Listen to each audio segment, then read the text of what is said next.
ورحمة الله تعالى وبركاته. اعتقال اللي تعتبر أنا مغربية هي ستار. كل تفاصيل فضلا وليس أمرا. قبل ما نبدا معكم فيديو ما تنسوش الاشتراك بالقناة باش يوصلكم دائما كل جديد.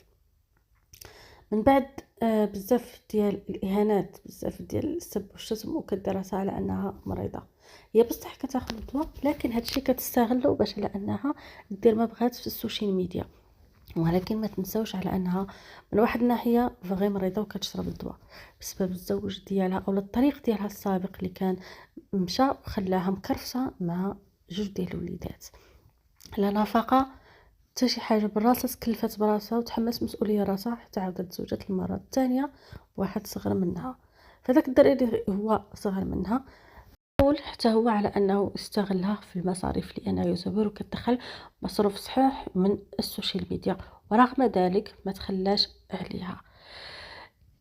خرج بواحد التصريح مؤخرا من بعد ما تم القبض على هيام ستار، كيقول ماشي طبيعيه ومريضه بالاعصاب وفيها الاكتئاب، وانا اختاريتها تكون زوجة ديالي وكان اختيار صحيح وعن حب، ماشي حيت عندها الفلوس ولا مشهورة، ولكن ندمت حيت زدت معها الولد الثاني، واخا كنت باغي نولد معها بزاف باش دير عقلها وتجمع راسها، وكنتمنى تعالج والمغاربه كلهم يتعاطفوا معها، والجمعيات اللي دعاوها يدعيو معها او يديروا معها شي حل. لان او شفت خرج في واحد الفيديو او شفت خرج بواحد اللايف عبر تيك توك كيقول وكيستنجد باللي دعاوها او اللي داروا بها الشكايه على انهم يتنازلوا، راه عندها وليدات هو اللي حاصل فيهم. ثاني حاجه دار واحد لايف اخر تيقول باش يجمع لها فلوس المحامي، لان حاليا حتى شي محامي ما متكلف بالقضيه ديال هيام ستار.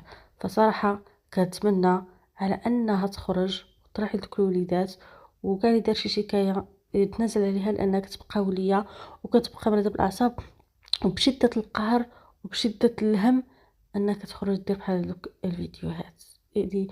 المشاكل ديال الفلوس اللي خلاتهم طغاو في السوشيال ميديا واللي خلات ان الفلوس كتجذب بهذيك الطريقه، داكشي علاش مشات التجات ليها.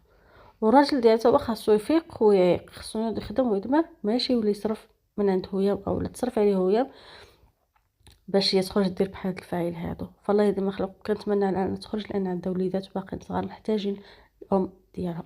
السلام عليكم، ما تنساوش الاشتراك بالقناه باش يوصلكم كل جديد.